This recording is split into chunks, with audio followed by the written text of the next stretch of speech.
Shalom. Jumpa lagi bersama channel Paket Dadakan. Hai kalian, sobat-sobat Kristus yang saat ini duduk di kelas 12 SMA, SMK, juga boleh. Nah, pembahasan kita kali ini adalah tentang nilai-nilai penting di dalam masyarakat yang harus kita perjuangkan. Nilai-nilai ini penting karena nilai ini adalah indikator dari terwujudnya kerajaan Allah.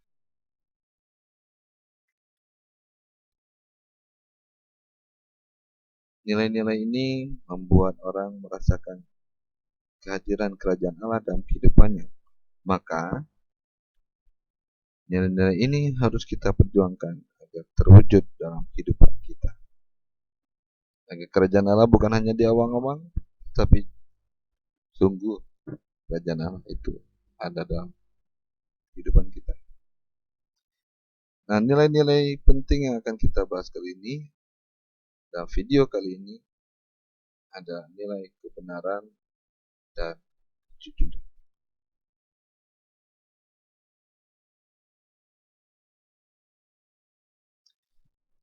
Tapi marilah kita mulai dengan berdoa terlebih dahulu. Dalam nama Bapa dan Putra dan Roh Kudus. Amin. Tuhan, jadikanlah aku pembawa damai. Bila terjadi kebencian, jadikanlah aku pembawa cinta kasih. Bila terjadi penghinaan, jadikanlah aku pembawa pengampunan.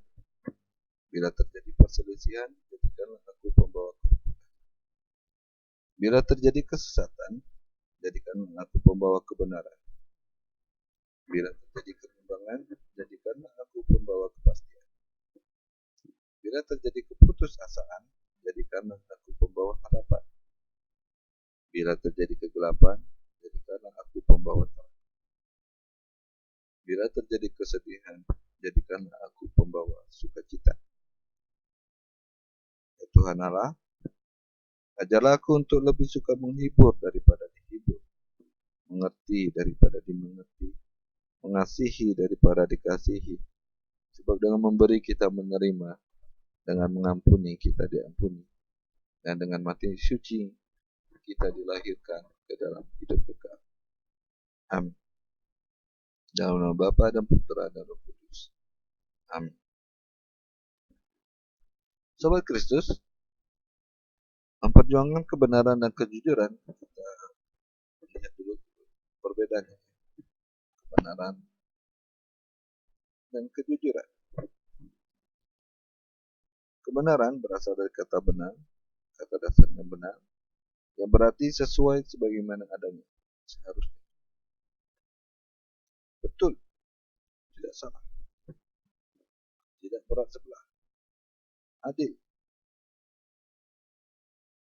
Berarti keadilan juga bagian dari kebenaran.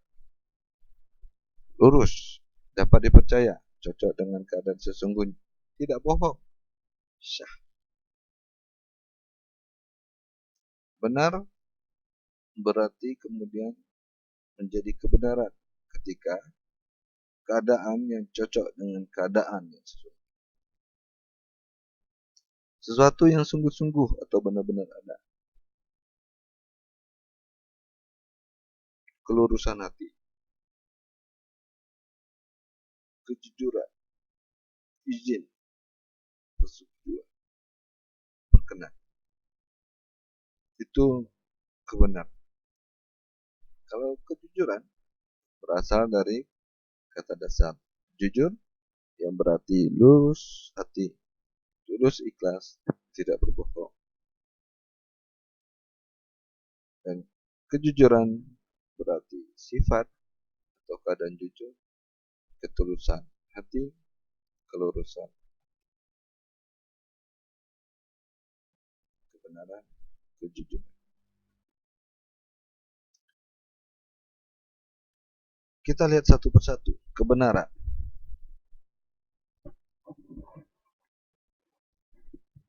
Lawan dari kebenaran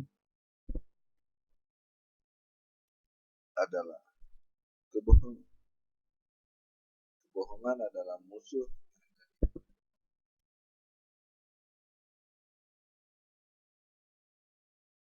kebohongan itu bisa memberikan kenikmatan tertentu dalam waktu tertentu. Itu kesan yang didapatkan dari kebohongan. Nyatanya, kebohongan itu akan membawa bencana bagi diri kita. Itu bisa berupa kemerosotan pribadi. Kalau bohongnya terus-menerus, kita akan menjadi seorang yang pembohong. Dan akibatnya juga kita akan kehilangan kepercayaan dari orang lain.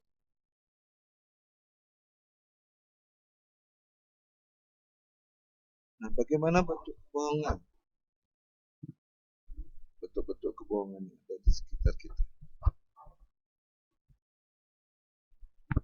Ada dusta. Dusta itu menyesatkan. Kenapa? Menyesatkan karena menghambat dan menghalangi kebenaran. Orang tidak sampai. Orang diganggu untuk sampai pada kebenaran. Dusta. Manipulasi. Orang dimanipulasi, orang diarahkan oleh orang yang memanipulasi, diarahkan ke tujuan yang menguntungkan si manipulator. Ketika kita memanipulasi orang, kita mengarahkan orang lain ke tujuan yang menguntungkan.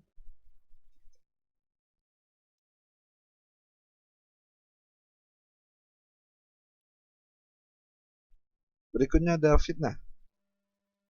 Fitnah itu memberikan stigma negatif atas suatu peristiwa yang dilakukan oleh pihak lain berdasarkan atas fakta palsu yang bisa mempengaruhi penghormatan, wibawa, atau reputasi seseorang. Maka kalau ada peribahasa mengatakan bahwa fitnah lebih kejam dari pembunuhan, itu atas dasar ini. Fitnah dilakukan di belakang orang, di belakang korban. Korban tidak tahu terjadinya fitnah. Maka korban tidak bisa membela diri. Maka fitnah ini bisa mengakibatkan matinya atau rusaknya wibawa, rusaknya nama baik seseorang, pembunuhan karakter. Itu yang terjadi. Sementara orangnya masih hidup, tetapi karakternya itu. Bentuk lain adalah ABS, asal babak senang. Di mana ABS, asal babak senang, itu sekedar menyenangkan atasan, meski hal itu jauh dari kebenaran. Yang penting puas, senang.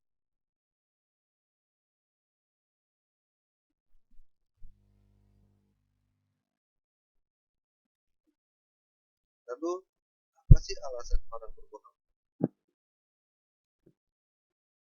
Kurang lebih ada 3 alasan. Yang pertama, iseng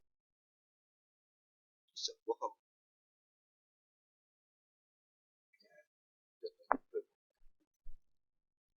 Alasan berikutnya, mencari keuntungan, mendapatkan keuntungan dari kebohongan itu. Dusta, manipulasi, ABS, fitnah, itu semua mendapatkan keuntungan. Tapi bisa juga orang berbohong karena menghindar dari situasi terjepit. Ngeles.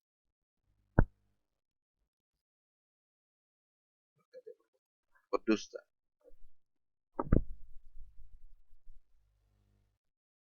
Agar orang tidak tahu kebenaran. Nah, akibat kebohongan. Kebohongan bukan menjadi hidung panjang. Hidungnya tidak seperti Pinocchio, tetapi kehilangan kredibilitas dan kepercayaan. Orang yang suka berbohong kehilangan kredibilitas, kehilangan kepercayaan dari orang lain. Sementara korban akan mendapat gambaran yang salah dan dapat mengambil tindakan yang fatal bagi diri maupun orang.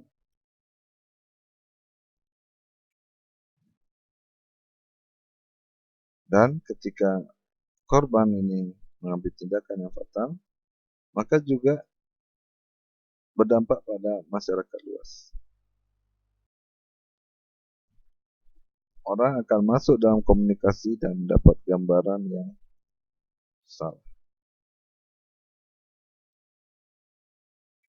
Hoax itu bisa memberikan gambaran, info yang salah pada banyak orang. Gambaran yang salah bisa membuat orang mengambil langkah atau tindakan yang salah pula.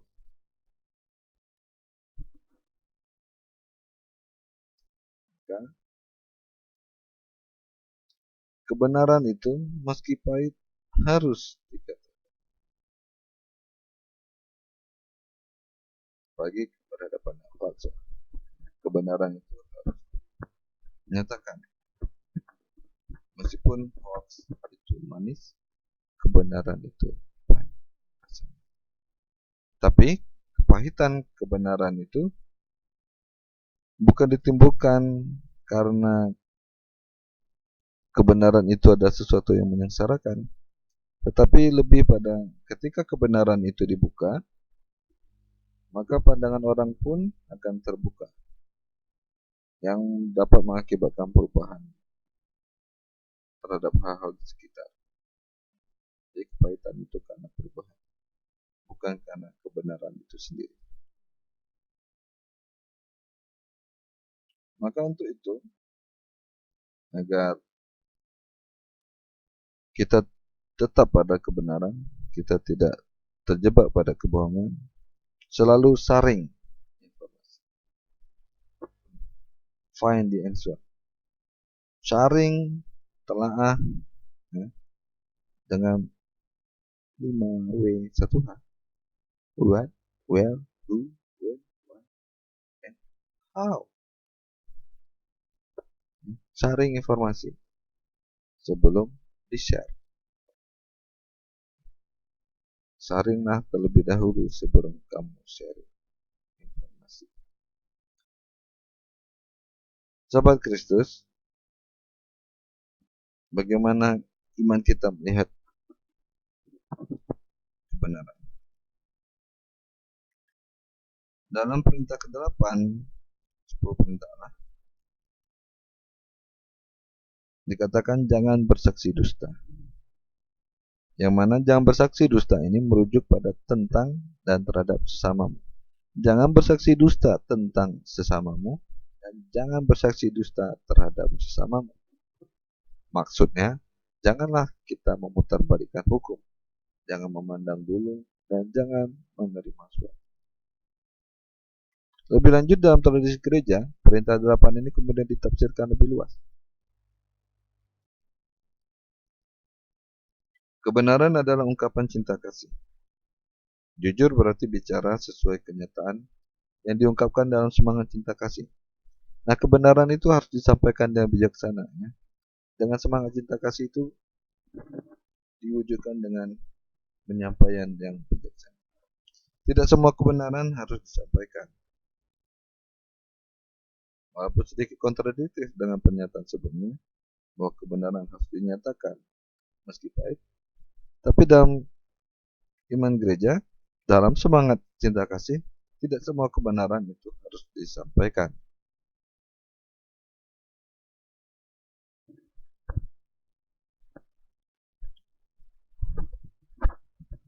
Tidak semua kebenaran harus disampaikan. Dalam konteks, kebenaran itu tidak harus sekarang disampaikan. Perlu mencari waktu yang tepat. Harus disampaikan juga dengan bijaksana. Allah sendiri memberi contoh, memberi teladan bahwa karya Allah tidak langsung plak berjalan.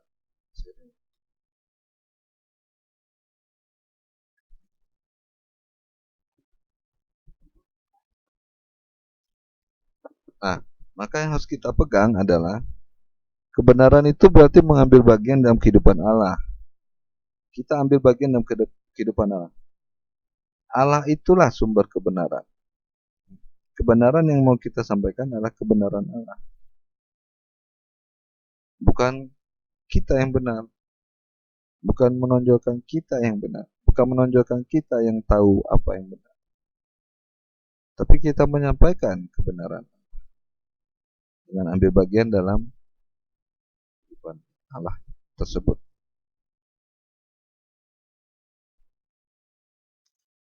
Nah,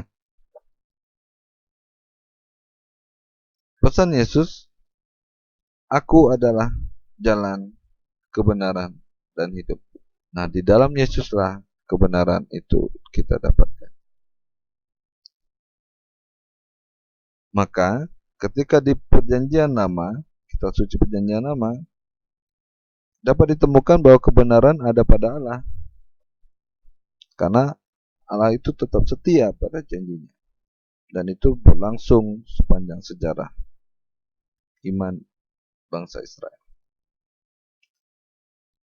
Nah, salah satu janji yang Allah tetap setia dan akhirnya diwujudkan adalah dengan diutusnya putranya yang tunggal.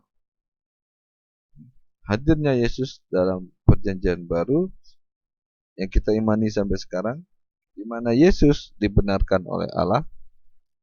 Dia adalah pewahyuan Allah sendiri, dan yang percaya padanya akan selamat, ikut dibenarkan oleh Allah. Itulah iman kita. Kita ikut dibenarkan oleh Allah. Maka makna bahwa Yesus adalah jalan, kehidupan, dan kebenaran, salah satunya adalah ini. Di dalam Yesus kita akan mendapatkan pembenaran. Nah, konsekuensinya adalah kita harus ikut dalam karya penyelamatan Allah. Tadi bahwa kebenaran itu berarti ambil bagian dalam kehidupan Allah.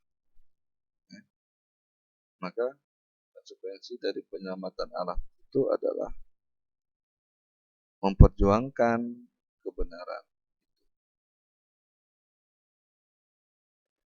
Jadi memperjuangkan nilai kebenaran adalah konsekuensi dalam iman kita.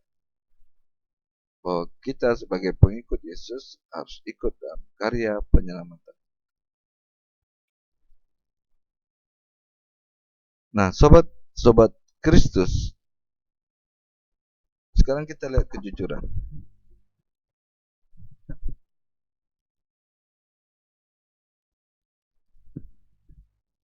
Seorang tokoh India, Mahatma Gandhi, menyatakan bahwa kebahagiaan terjadi ketika apa yang kamu pikirkan, apa yang kamu ucapkan, dan apa yang kamu lakukan berjalan selaras.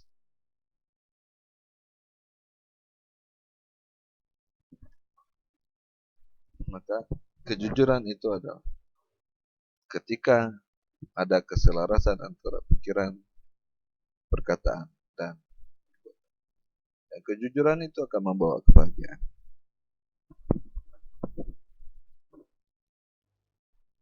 Be honest, even if others are not, even if others will not, even if others cannot. He who walks honestly walks securely. Amsal bab 10 ayat 9. Jadi kalau kalian penasaran apa bahasa Indonesia-nya, silakan buka Amsal bab 10 ayat 9. Sobat Kristus,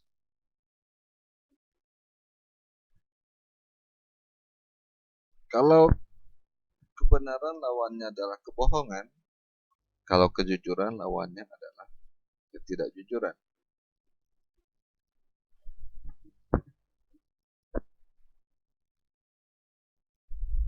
Dan bentuk-bentuk ketidakjujuran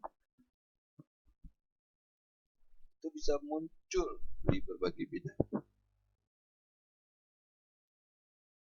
Di bidang politik, muncul dalam bentuk penguasa yang KKN, korup. Sementara rakyatnya bersikap munafik, formalistik, asal bapak senang, dan sebagainya. Begitu juga di bidang ekonomi. Ya. Penguasanya KKN, rakyatnya bersikap munafik, formalistik, asal bapak senang. Penguasa yang korup ketemu dengan rakyat yang munafik.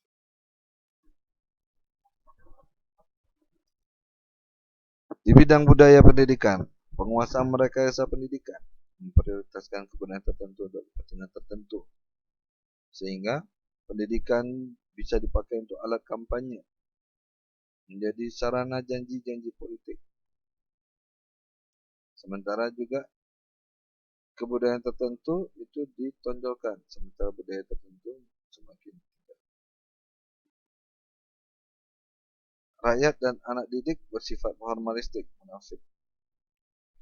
Nah, ketidakjujuran ini bukan menyatakan bahwa semua orang-orang politik, semua orang ekonomi, dan semua pendidikan itu tidak jujur, bukan.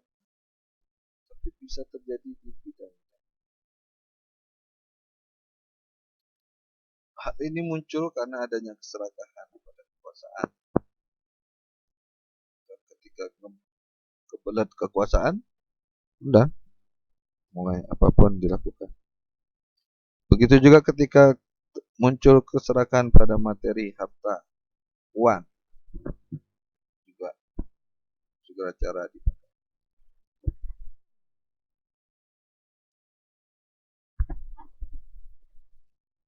Di bidang budaya pendidikan, harmoni palsu. Rakyat setuju, ada harmoni palsu.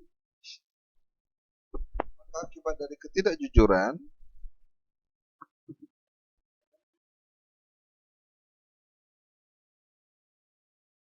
walau berkelimpahan uang dan kesenangan, namun belum tentu bahagia. Hati nurani justru menjadi tumpul, bahkan mati.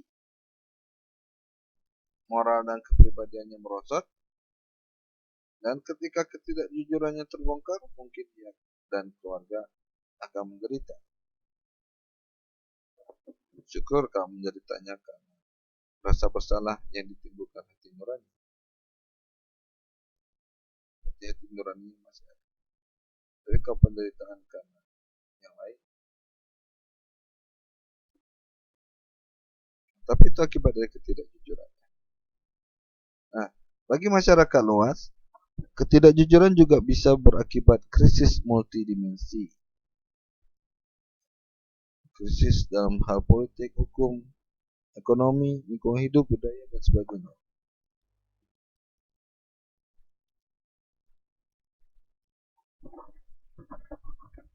Maka bagaimana sikap Yesus terhadap hal-hal ketidakjujuran?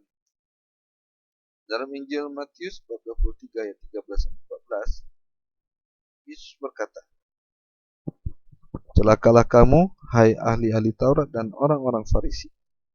Hai kamu orang-orang munafik, karena kamu menutup pintu-pintu kerajaan surga di depan orang. Sebab kamu sendiri tidak masuk, dan kamu merintangi mereka yang berusaha untuk masuk. Celakalah kamu, hai ahli-ahli Taurat dan orang-orang Farisi. Hai kamu orang-orang munafik, sebab kamu menelan rumah janda-janda, sedang kamu mengelabui mata orang dengan doa yang banyak-banyak. Sebab itu kamu pasti akan menerima hukuman yang lebih berat."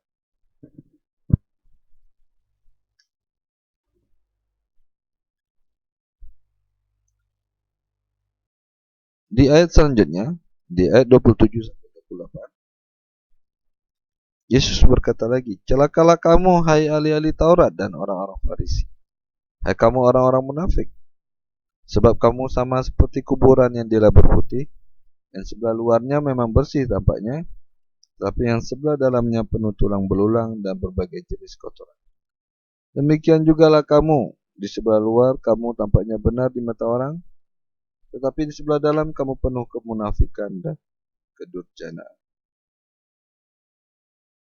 Ditambahkan Yesus di dalam Injil lain, Injil Lukas bab 11 ayat 42 sampai 43.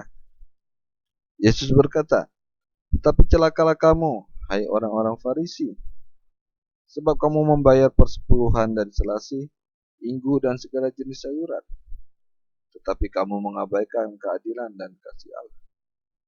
Yang satu harus dilakukan dan yang lain jangan diabaikan. Celakalah kamu, hai orang-orang Farisi, sebab kamu suka duduk di tempat terdepan di rumah ibadat dan suka menerima penghormatan di pasar." Ini sikap Yesus terhadap orang-orang yang munafik menurut Yesus. Maka bagaimana kita memperjuangkan kejujuran agar kita tidak munafik, tidak berdusta? Harus dipahami dulu bahwa kejujuran itu adalah sikap yang merupakan gerakan moral yang menggunakan berbagai jaringan dan melibatkan sebanyak mungkin orang dalam jangka waktu yang sangat panjang. Maksudnya, kejujuran itu adalah gerakan bersama, gerakan moral bersama. Dan itu tidak singkat waktunya. Jangka waktunya bisa sangat panjang. Nah, gerakan moral ini hendaknya dinamis, gampang menyesuaikan diri, terbuka, seperti halnya gerakan kerajaan Allah. Tapi bukan menjadi gerakan khusus gereja Katolik.